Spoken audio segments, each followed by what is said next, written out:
Let's be honest. Prices have gone absolutely wild lately. And when it comes to handguns, the so-called budget category has been shrinking faster than anyone could have predicted. That doesn't mean you can't still find excellent options if you're smart and stick to a set ceiling. Because despite the market being flooded with overpriced gimmicks, there are still pistols out there that deliver reliability, solid ergonomics, and enough aftermarket support to make them worth carrying day in and day out. For this countdown, the line in the sand is $425, no exceptions. Anything that can't be purchased regularly under that figure doesn't make the cut, and that rules out plenty of special sale unicorns that never stay in stock. What matters here is value that holds up, not a one-time clearance event that leaves you stranded later. So if you've been wondering what's truly worth carrying without mortgaging the house, buckle up. These are 5 budget pistols I would actually trust to take out into the real world, after tens of thousands of rounds on the range and countless side-by-side comparisons. And just to spice things up, there will be one extra honorable mention at the end. The Ruger RXM earns the top spot to start because it's one of those rare budget designs that doesn't feel like a compromise. It feels like a smartly engineered product. Right away you notice the collaboration with Magpul. This isn't just badge engineering. It's a modular approach that gives you options that used to be reserved for much pricier guns. Built on the expired Gen 3 Glock architecture, the RXM uses a chassis and interchangeable grip modules, which means you can switch between compact and full-size grip profiles, change colors, and even drop in aftermarket modules if you want to radically alter the ergonomics for the price point we're working with. That modularity is a huge selling point. Out of the box, the RXM gives you a clean, flat-face trigger that has a predictable break and reset. Not premium competition level, but better than the average budget striker fire. The slide is optic ready with a direct milled footprint and a pin retention system, which removes the need for flimsy adapter plates that tend to loosen or introduce alignment headaches over time. Forward and rear serrations are cut well and useful, not just decorative. The stock sights are serviceable, and the grip texture strikes a balance aggressive enough to prevent slipping during rapid strings, but not so rough that it chews up your hand during long practice sessions. A slightly flared magwell aids reloads without feeling gimmicky. Reliability is the business end of the evaluation, and the RXM performs solidly there. After running roughly 2,000 rounds through various configurations, stoppages were rare and most traceable to ammo anomalies rather than design flaws. Forum whispers about a few early cycling issues surfaced, but Ruger's support and firmware, well, parts and fixes, addressed those isolated cases. Nothing systemic in my testing flagged persistent problems. Recoil impulse is moderate softer than some older compacts, but not as tamed as specialized competition pistols. That balance makes it easy to shoot well under stress while still being comfortable for extended range days. Another practical advantage is magazine compatibility. It accepts Glock magazines, giving you access to a broad, affordable ecosystem of mags and accessories. Street pricing often sits in the high 300s and can dip into the low 400s during sales, which means it regularly clears our $4.25 boundary without depending on a one-off deal. All in all, the RXM is a platform with immediate carry credibility and an upgrade path that rewards tinkering, a rare combination at this price tier. Sliding into the second slot is a pistol that has been around long enough to earn the old faithful title in the budget market, the Smith & Wesson SD9. This handgun has carried different names and iterations, but the core reputation has stayed steady. Back when it first entered the market, it was Smith & Wesson's attempt to answer the Glock craze. Originally launching as the Sigma, that first version caught some heat for its heavy, revolver-like trigger. But over 3 decades of incremental tweaks have refined it into something far more appealing. The SD9 may not be flashy, but it is consistent, affordable, and still widely available. One of the defining features of the SD9 is its reliability. Thousands upon thousands of rounds later, these pistols just keep running. And not only with ball ammunition, Hollow points and a variety of defensive loads cycle without complaint, which is critical for a pistol you might actually carry. Reports of malfunctions are few and far between, and many owners point out that even early models shrugged off cheap range ammo without hiccups. That kind of track record matters more than any minor gripe about features. The ergonomics are serviceable, grip texture is adequate, though not aggressive by modern standards, and the frame design sits comfortably in hand.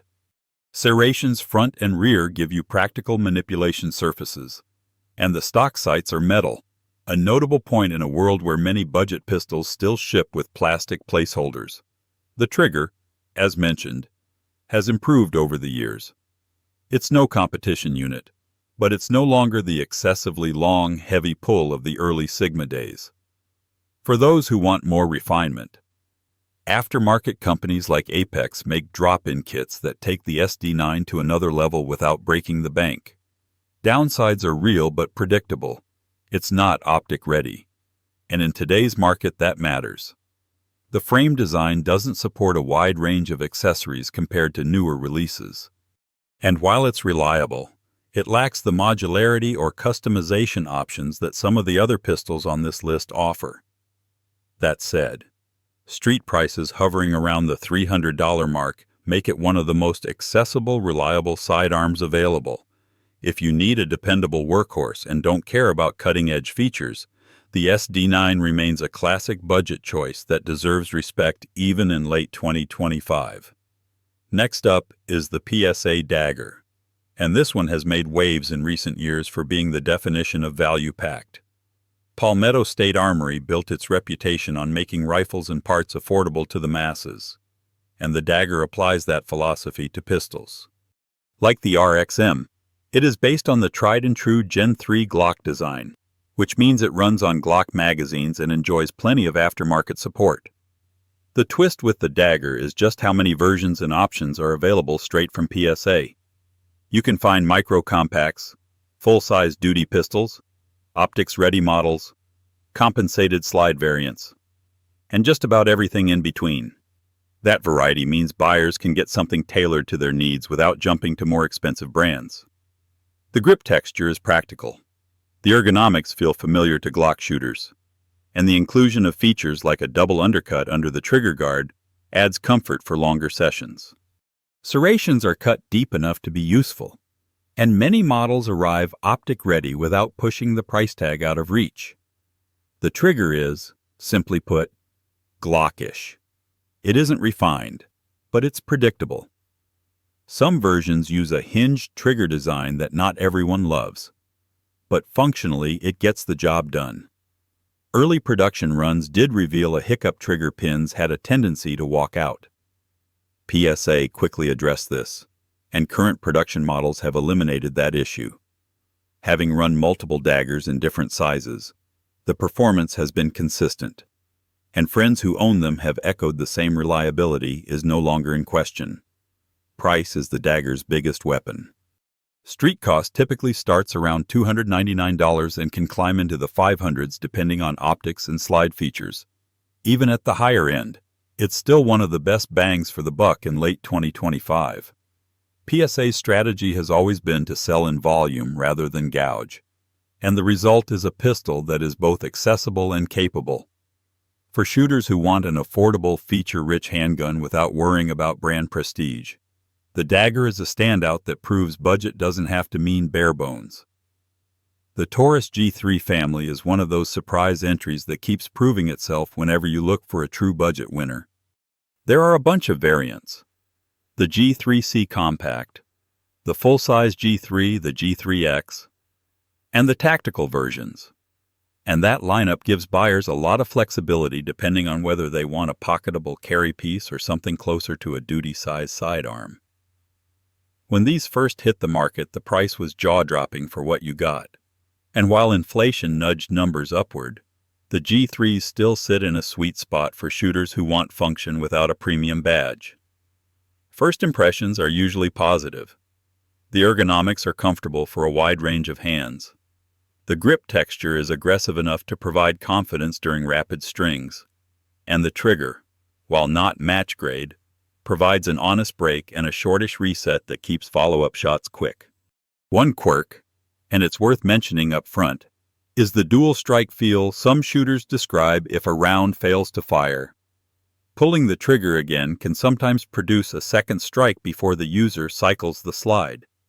Most experienced carriers will just tap rack to clear a dud, but it's a behavior to be aware of and one reason to practice malfunction drills. Reliability in day-to-day use has been solid in my hands and in the hands of a number of friends who shoot them.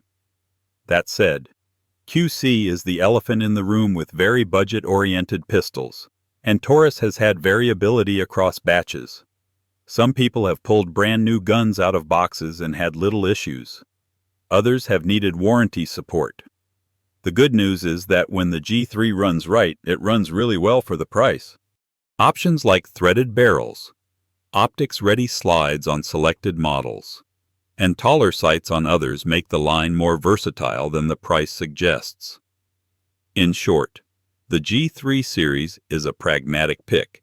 You get a lot of pistol for not a lot of money, but you should buy smartly. Check the gun before you leave the counter if possible. Understand your warranty options, and be ready to run a new pistol through a good break-in routine. If you can accept a bit of variance in exchange for aggressive pricing and real-world capability, the Taurus G3 series deserves a spot on this list. Rounding out the main five is a pistol that feels like it punches above its price, the Beretta APX A1. This one brings a level of manufacturing polish and ergonomics that you don't always expect in the budget bracket. It leans into ambidextrous controls, straightforward takedown, and a platform designed to be user-friendly from the moment you pick it up. The frame offers interchangeable backstraps and a comfortable grip angle that helps with natural pointability. And the slide is cut in optics-ready configurations on many of the A1 models. On the trigger side, the APX A1 has a little take-up and a bit of mush before the break, which isn't a deal-breaker but is worth noting for accuracy-minded shooters. The reset is positive and the overall feel is predictable, good enough for defensive work and far more refined than many other pistols at the same price. The sights, controls, and ambidextrous slide-stop reversible mag release make it user-friendly for both left and right-handed shooters, which is a nice touch. Functionally, the APX A1 has been very reliable in testing. The one real service anecdote worth mentioning is that a weak magazine spring cropped up in one sample, and Beretta supplied a replacement mag that remedied the issue. A reminder that even higher quality manufacturers sometimes have small teething problems, but that good factory support makes a difference. Where the APX A1 really stands out is build quality relative to cost. You get solid fit and finish and a sense that the pistol was engineered with attention rather than cost-cutting in awkward places. Price-wise, the A1 family often sits near the top of our budget ceiling, though periodic rebates and retailer deals sometimes bring it into very attractive territory. For a buyer who wants an ergonomically considerate, well-built pistol that still fits under a realistic budget cap, the Beretta APX A1 is a compelling option, especially when you factor in its user-friendly controls and generally robust performance. No list of proven budget pistols would be complete without at least acknowledging the Shield Plus. It sits right on the edge of our price ceiling, regularly available around $399. And what you get for that money is one of the most well-tested compact handguns on the market. The Shield Plus benefits from years of refinement in the M&P line. The grip texture is easily one of the best in the game, locking your hand in without tearing skin. The flat-face trigger on newer versions delivers a clean break and short reset that helps you stay accurate under pressure. Serrations fore and aft, options for optic-ready models, and aftermarket sight upgrades mean you're not stuck with a bare-bones carry gun. The only major drawback is the absence of an accessory rail, which limits light and laser options. But in exchange, you get a slim, reliable pistol that conceals well and shoots even better. Many torture tests over the years have dragged these guns through mud, sand, and abuse that would sideline lesser designs, and they've kept going. In a world where reliability is the currency of trust, The Shield Plus has earned every bit of its reputation as the safest bet in the budget compact segment. And that's the lineup. 5 solid pistols that can be had under 4 1/4, each one tested hard and proven in its own way, plus the extra Shield Plus that honestly might be the best overall value in the entire compact game right now. For the money, the Shield Plus just checks so many boxes: grip, trigger, proven track record, and it still slides in under budget without feeling like you've given anything up. Now, are there other handguns out there that could belong on this list? Absolutely. Some of the SAR models, a couple of the Stoeger offerings, and probably a handful more that slipped my mind while putting this together. That's where you come in. Drop those in the comments and I'll get my hands on them to see if they measure up to what we talked about today. If you enjoyed this breakdown, make sure you hit that subscribe button. It really helps keep the content flowing, and it means you won't miss the next round of testing when we get these things back out on the range. Keep training, keep shooting, and remember, if you stay ready, you don't have to get ready.